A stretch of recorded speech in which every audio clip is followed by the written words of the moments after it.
అదరగొట్టే కారం రంగు రుచి ఆచి కారం పొడి.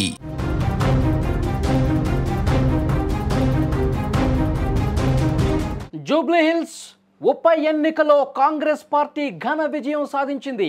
కాంగ్రెస్ విజయ భేరి మోగించింది. భారీ మెజార్టీతో నవీన్ యాదవ్ గెలుపు సాధించారు. దాదాపు 25,000 మెజార్టీతో నవీన్ యాదవ్ విజయం సాధించారు. రౌండ్కి తన మెజార్టీ పెంచుకున్న పరిస్థితి ఉంది. మొదటి రౌండ్ నుంచి మొదలుకొని చివరి రౌండ్ వరకు తన ఆధిక్యాన్ని పెంచుకుంటూ నవీన్ యాదవ్ ముందుకెళ్లిన పరిస్థితి ఉంది. అద్భుతమైనటువంటి విజయం. గతంలో జూబ్లీ హిల్స్ నియోజకవర్గంలో ఏ అభ్యర్థికి రానటువంటి ఒక గొప్ప విజయం లభించిన పరిస్థితి. ఇది కాంగ్రెస్ పాలనకు, కాంగ్రెస్ ప్రభుత్వ పాలనకు ఒక రెఫరెండంగా చూడాల్సినటువంటి అవసరం ఉందని కాంగ్రెస్ నాయకులు చెప్తా ఉన్నారు. 10 సంవత్సరాల పాటు ఇక్కడ కాంగ్రెసే ఉంటుంది. నవీన్ యాదవ్ యువకుడు, బీసీ మీద నమ్మకం పెట్టుకున్నారు ప్రజలు. ప్రభుత్వం చేసినటువంటి అభివృద్ధి సంక్షేమం మీద నమ్మకం పెట్టుకున్నారు కాబట్టి ఇంత గొప్ప విజయం అందించారని కాంగ్రెస్ నేతలు చెప్తున్నారు. ఈ వీడియోలో నేను మీకు ప్రతి రౌండ్కి ఏ రౌండ్లో ఎంత ఆధిక్యాన్ని ప్రదర్శించారు నవీన్ యాదవ్ అనేది కూడా క్లియర్గా మీకు వివరించే ప్రయత్నం చేస్తాం.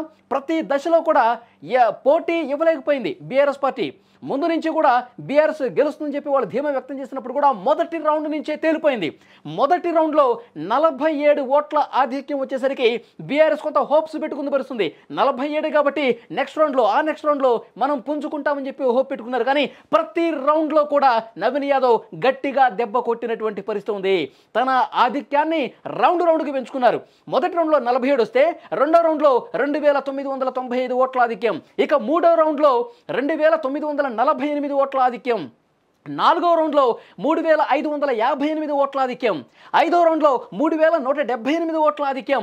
ఆరవ రౌండ్లో 2,938 ఓట్ల ఆధిక్యాన్ని సాధించారు నవీన్ యాదవ్. ఇక ఏడవ రౌండ్లో 4,030 ఓట్లు. ఎనిమిదవ రౌండ్లో 1,876 ఓట్ల ఆధిక్యం. ఇక తొమ్మిదవ రౌండ్లో 2,117 ఓట్ల ఆధిక్యం. ఇక చివరి రౌండ్ 10వ రౌండ్లో కాంగ్రెస్ 1000కి పైగా ఓట్ల ఆధిక్యాన్ని సంపాదించి మొత్తంగా ఈ 10 రౌండ్స్లో కలిపి అద్భుతమైన మెజారిటీ 24,658. మళ్ళీ చెప్తున్నాను, జూబ్లీ హిల్స్ చరిత్రలోనే ఇంత మెజారిటీ గత కొన్నేళ్లలో ఎప్పుడూ రానట్టుగా చెప్తా ఉన్నారు. 24,658 మెజారిటీతో ఘన విజయం సాధించారు నవీన్ యాదవ్. ఆయన కౌంటింగ్ ప్రారంభం కావటానికి ముందే మంచి మెజారిటీతో మనం గెలవబోతున్నాం, చూస్తూ ఉండండి అని చెప్పారు. ఆయన చెప్పినట్టుగా అద్భుతమైనటువంటి విజయం ఇక్కడ నమోదైంది. ఇక ఒక్కసారి మన ట్రాక్ రికార్డు కొంచెం వెనక్కి వెళ్ళి చూస్తే అసలు జూబ్లీ హిల్స్ నియోజకవర్గంలో ఎంత మెజార్టీలు వచ్చాయి, ఇప్పుడు ఎంత మెజార్టీ వచ్చిందో మీకే అర్థమవుతుంది.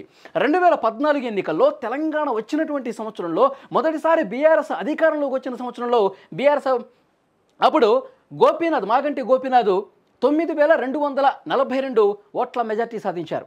తర్వాత 2018లో జరిగినటువంటి ఎన్నికల్లో 16,000 ఓట్ల మెజార్టీ మాగంటి గోపీనాథ్ సాధించారు. 2023 ఎన్నికల్లో మొన్న 16,337 ఓట్ల మెజార్టీ వచ్చింది. సో 2 సార్లు 16,000, అంతకుముందు కొంత ఎక్కువ వచ్చినప్పటికి కూడా ఇప్పుడు మాత్రం అంతకు మించి గత 3 పర్యాయాల్లో రానటువంటి మెజారిటీ ఇప్పుడు నవీన్ యాదవ్కు వచ్చింది. ప్రస్తుతం జరిగినటువంటి ఈ ఉప ఎన్నికల్లో నవీన్ యాదవ్ 24,658 గతంలో కంటే చాలా ఎక్కువ ఓట్ల ఆధిక్యాన్ని, మెజారిటీని సంపాదించారు. నవీన్ యాదవ్ ఒకటే చెప్తా ఉన్నారు, నన్ను నమ్మారు ప్రజలు, నేను లోకల్గా ఉంటాను, ఇక్కడ ఎవరు ఫోన్ చేసినా, ఏ ఆపద ఉన్నా, ఏ సమస్య ఉన్నా యువకుడు లోకల్గా ఉంటాడు, బీసీ అభ్యర్థి మనం గెలిపించాల్సినటువంటి అవసరం ఉందని చెప్పి ప్రతి ఒక్కరూ నమ్మారు. కాంగ్రెస్ పార్టీ చాలా మంచి కార్యక్రమాలు చేస్తుంది, అభివృద్ధి చేస్తుందని ఆ నమ్మకం ప్రజలు ఉంది కాబట్టి నన్ను హక్కున చేర్చుకున్నారు, గెలిపించుకున్నారని చెప్పి నియోజకవర్గ ప్రజలు అభిప్రాయమే ఈరోజు నిజమైంది అని నవీన్ యాదవ్ చెప్పిన పరిస్థితుంది. సో డెఫినెట్గా ఈ విజయాన్ని ఒక మంచి విజయంగా చూడాల్సిన అవసరం ఉంది. కాంగ్రెస్ పార్టీ 2 ఏళ్ల పాలనకు రెఫరెండం అని కేటీఆర్ అన్నారు. సో డెఫినెట్గా ఇది నిజంగా రెఫరెండమే అని చెప్పి కాంగ్రెస్ నాయకులు కూడా చెప్తున్న పరిస్థితుంది. ఇక్కడ ఇంకొక ముఖ్యమైన విషయం, 3వ స్థానంలో ఉన్నటువంటి భారతీయ జనతా పార్టీ ఇక్కడ వాళ్ళ ప్రత్యర్థులు విమర్శించినట్టుగానే డిపాజిట్ గల్లంతైనటువంటి పరిస్థితి ఉంది. ఈ నవీన్ యాదవ్ గెలుపు తర్వాత, ఘన విజయం క్లారిటీ వచ్చిన తర్వాత తెలంగాణ భవన్లో కేటీఆర్ కూడా మాట్లాడారు. మేము సమీక్షించుకుంటాం, ఈ కాంగ్రెస్ పార్టీ అభ్యర్థి విజయం సాధించారు, మేము దాన్ని యాక్సెప్ట్ చేస్తున్నాం. ఈ 2 ఏళ్లలో బీఆర్ఎస్ మంచి పాత్ర పోషించింది, మాగంటి సునీత చాలా బాగా పోరాటం చేశారు. ఇదే విధంగా మా పనితీరు మెరుగుపరుచుకుని ఇంకా ముందుకు పోతాం, భవిష్యత్తులో బలమైన ప్రతిపక్షంగా పనిచేస్తాం అని కూడా కేటీఆర్ నవీన్ యాదవ్ విజయాన్ని స్వాగతించినటువంటి పరిస్థితి ఉంది.